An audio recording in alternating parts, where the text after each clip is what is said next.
पर भाग्यशाली हो आप जो 72 साल बाद ये जो सावन का महीना आया है, सोमवार से सोमवार तक का, कहते हैं इस सावन में जो सोमवार से सोमवार तक का सावन रहता है, सोमवार से शुरू सोमवार से विराम, अगर आपके घर में रुद्राक्ष है, आप रुद्राक्ष धारण करते हो या रुद्राक्ष अपने घर में रखते हो, तो उस रुद्राक्ष को छोटी सी कटोरी में रखकर या एक पात्र में रखकर 7 बार किसी भी अमावस पर, सावन में जो अमावस्या पड़ती है, ये सोमवार से सोमवार वाली सावन, इसके बाद वाले सावन का वर्णन नहीं कर रहा हूं, इस सावन की बात कर रहा हूं।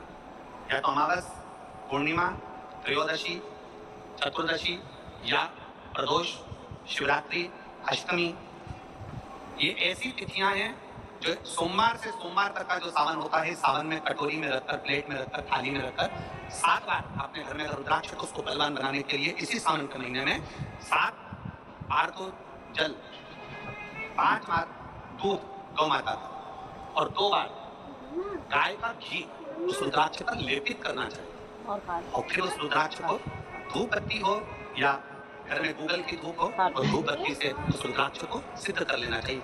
कुछ नहीं आता ना, शिव का नाम लो, श्री शिवाय नमः शुद्धम बोलो और उस रुद्राक्ष का स्पर्श कर अपने गले में धारण करते हो तो गले में, पूजन में रखते हो तो पूजन में, या किसी कार्य सिद्धि के लिए रखते हो तो कार्य सिद्धि के लिए। अगर ये सोमवार से चालू होने वाले सावन को, सोमवार से विराम होने वाले सावन में अगर हम सिद्ध कर लेते हैं तो रुद्राक्ष हमारे जीवन का सबसे श्रेष्ठ रुद्राक्ष होगा,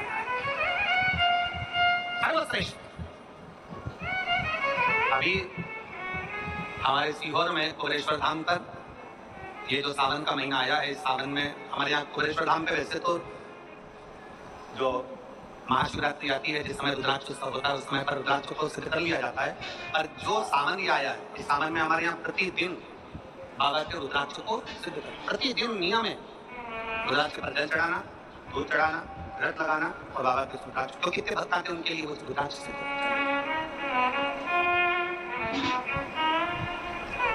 इसी सावन में 4 मुखी 3 रुद्राक्ष, कितने 4 मुखी कितने 3, 5 मुखी रुद्राक्ष 3 और 6 मुखी रुद्राक्ष 3।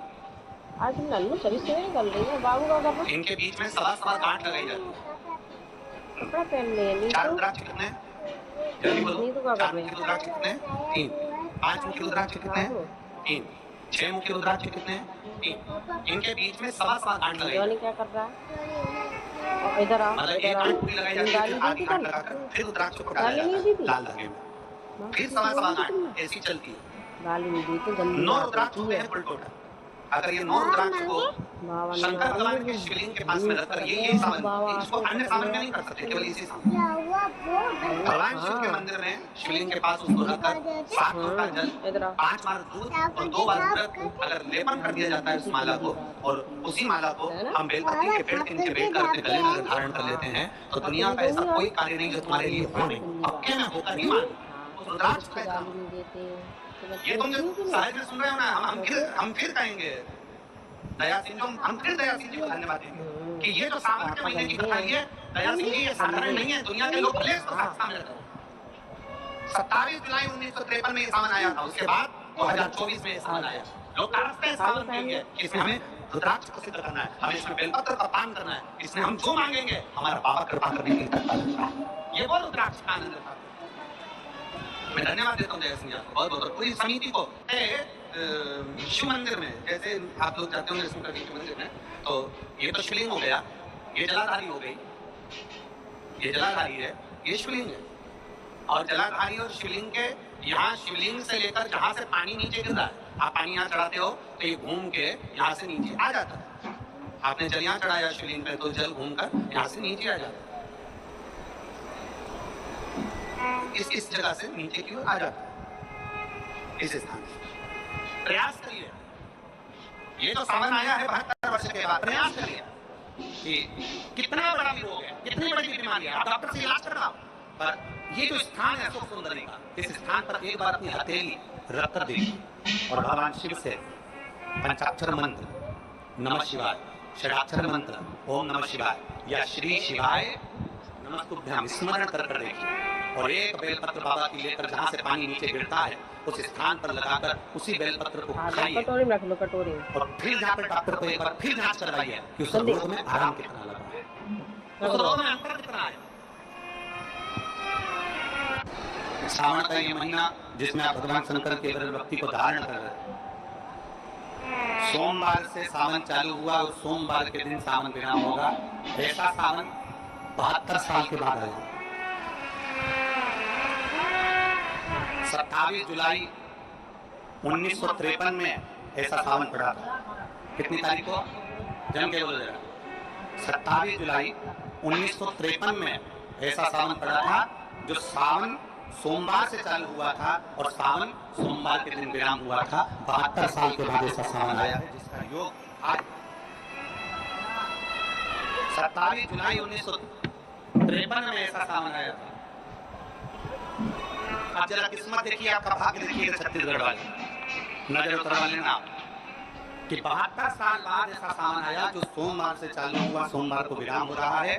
27 जुलाई 1953 में ऐसा सावन आया था। उसके बाद आज ये सावन 22 तारीख से चालू हुआ और 19 तारीख को विराम होगा, और उसमें भी सोमवार से चालू हुआ और सोमवार को विराम हो रहा है। ये शिव भक्ति है,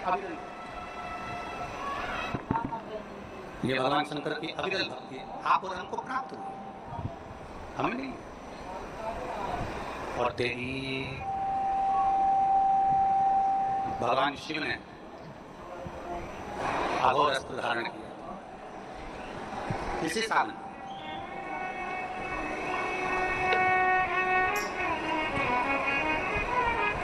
एक त्रिपुरासुर असुर हो गया,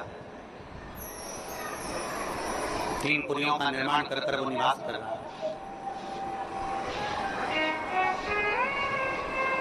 बड़ा विचित्र है वो।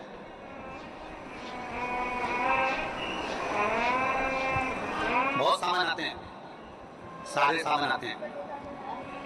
हर वर्ष सावन का महीना आता है, हर वर्ष श्रावण का सोमवार भी आता है, हर वर्ष प्रदोष भी आती है, हर वर्ष शिवरात्रि भी आती है सावन की, हर वर्ष अष्टमी भी आती है, छठ भी आती है, सब तिथियां आती हैं।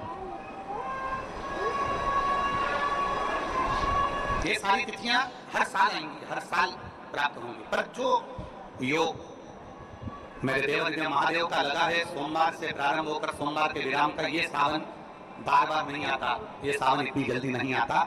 जो 72 वर्ष के बाद 27 जुलाई से 1953 के बाद में आज योग लगा, जो 22 जुलाई 2024 में प्रारंभ। बहुत ना जाने कितना साधना तप श्रुतावत कर दूं, पर नहीं। ब्रह्मदेव ने विचार करा कि त्रिपुरासुर का वध कर दूं, नहीं। आखिरी में खबर गई भगवान देवादित्य महादेव के पास, भगवान शिव जी के। भगवान देवादित्य महादेव मेरे महाकाल राजा, मेरे कालाधिपति, मेरे ओमकारेश्वर, मेरे विश्वनाथ, मेरे पति वेदनाथ, मेरे वेद्यनाथ, अवगढ़दानी, मेरे केदारेश्वर भगवान शिव विराजमान थे, नेत्रवान थे भगवान शिव।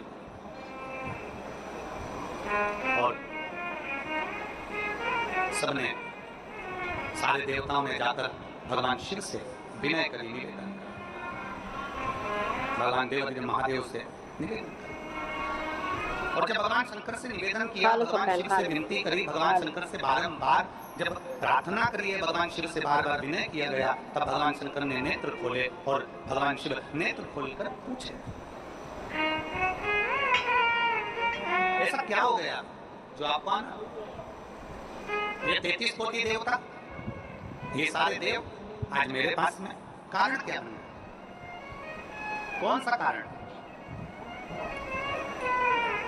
यदि आपसे कोई पूछे कि भगवान शंकर के गले में बासुकी नाग आया, भगवान शंकर के हाथ में त्रिशूल आया, भगवान शंकर के मस्तक पर गंगा आई, भगवान शंकर के मस्तक पर त्रिकुंड आया, भगवान शंकर के नेत्र 2 थे 3 हुए, त्रिनेत्रीधारी कहलाए, त्रिकुंडधारी कहलाए, भगवान शंकर के पास बेलपत्र आई, कोई तुमसे कहे कि शिव जी के गले में रुद्राक्ष आया, भगवान देवादित्य महादेव के पास रुद्राक्ष आया, कोई तुमसे पूछ ले कि यह रुद्राक्ष का प्राकट्य कब का है, रुद्राक्ष का जन्म कब हुआ, रुद्राक्ष प्रकट कब किया गया?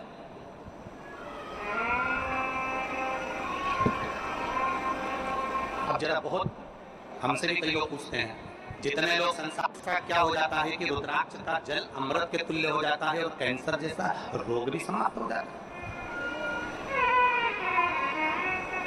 रुद्राक्ष के जल में ऐसा क्या है? एक मान्य पत्र में लिखा है कि कैसे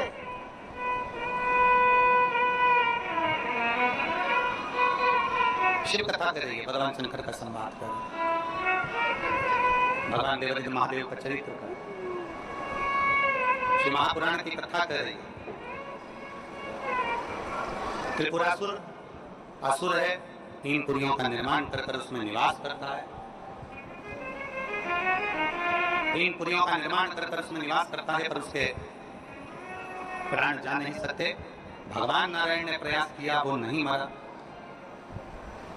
प्राण नहीं छूटे।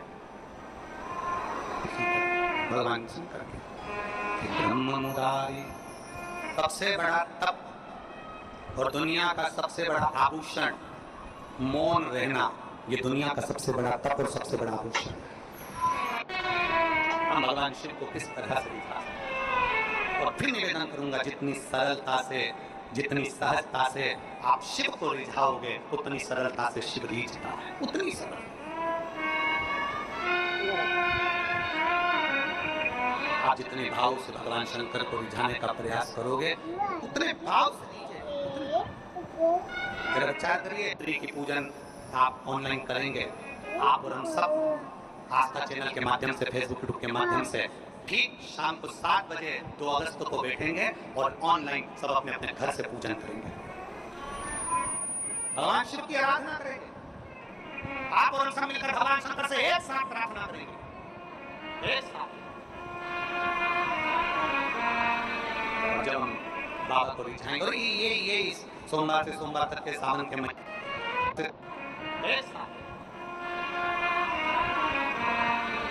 जब हम बाबा को रिझाएंगे, और ये सोमवार से सोमवार तक के सावन के महीने में 2 अगस्त को तो हम शिवरात्रि मनाएंगे, 17 अगस्त को सीहोर की कांवड़ भी बाबा की कृपा से सुबह 9 बजे भरेंगे। रोज के एक विश्वास के साथ शिव को रिझाएं, एक भरोसे के साथ भगवान शंकर एक रुद्राक्ष में होगा, सबका बल एक रुद्राक्ष के अंदर।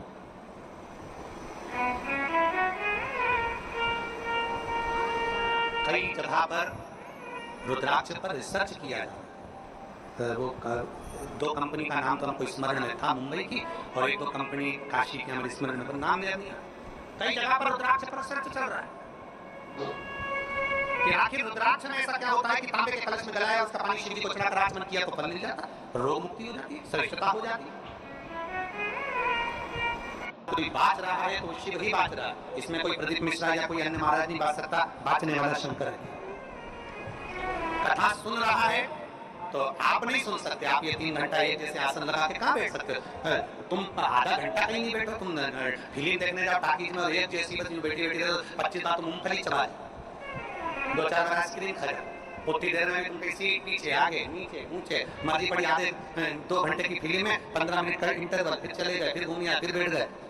अब यहाँ तो तुम्हारे को 1 बजे कथा है, 4 बजे तक, कितनी बजे आके बैठते हो? 10 बजे सुबह, 9 बजे सुबह यहाँ आके बैठ जाते हो। अब 9 बजे से पानी की बोतल साथ में, थोड़ा वो सामान अपने साथ में, और बच्चे आए तो फिर उनका भी सामान साथ में, तो फिर 10 बजे से 1 जैसे बैठे और 4 बजे कथा छूटेगी, सब अपने अपने घर जाते जाते 5 बज जाए, 5:30 बज जाए, कोई 6 बज जाए। समय जरा देखिए, तुमने शिव को कितना दिया, शंकर को कितना समर्पित किया। नर्मदा पुराण कहती है कि जिस नगर में, जिस कॉलोनी में, जिस सोसाइटी में, जिस मोहल्ले में, जिस क्षेत्र में शंकर का शिवलिंग रहता है, शंकर का मंदिर रहता है, वहां कभी अकाल नहीं पड़ता है, वहां शिव समान,